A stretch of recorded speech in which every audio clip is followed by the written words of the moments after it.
Bonjour, je suis Khadile Kautar, psychologue et psychothérapeute spécialisée dans les thérapies cognitives et comportementales. Alors, je vais vous parler aujourd'hui de l'anxiété. Anxiété, justement, qui est un fléau du siècle dont souffrent énormément de personnes, notamment en milieu de travail.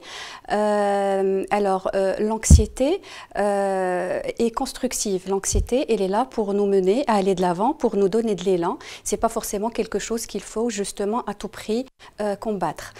Par contre, quand elle dépasse certaines limites, tout est une question de quantité et de fréquence. Dépasser certaines limites, elle peut se transformer en quelque chose de très négatif pour la personne et pour la santé de la personne aussi.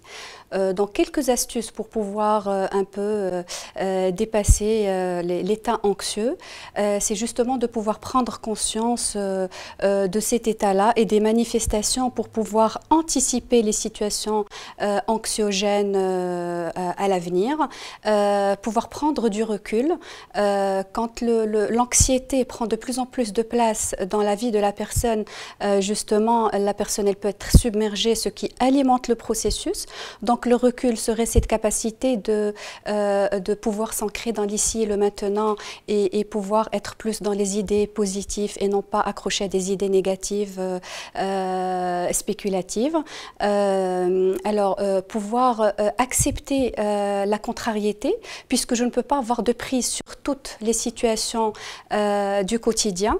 Et ça va me permettre d'éviter beaucoup de ruminations qui peuvent s'étendre sur plusieurs heures. Ces ruminations qui peuvent aboutir à des saturations de la mémoire de travail, des troubles de concentration, de l'attention, etc.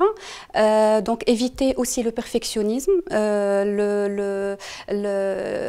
c'est-à-dire que le perfectionnisme accule la personne à se fixer des objectifs irréalisables et inatteignables par moment, ce qui peut justement engendrer une anxiété accrue que la personne aurait du mal à gérer. La procrastination aussi, c'est-à-dire de laisser à demain ce que je peux faire aujourd'hui. Ce phénomène, il a tendance à s'accentuer avec l'excès de l'anxiété, justement, quand elle devient paralysante. Et bien sûr, tout ce qui peut être très simple à faire, mais que les gens, des fois, omettent à faire.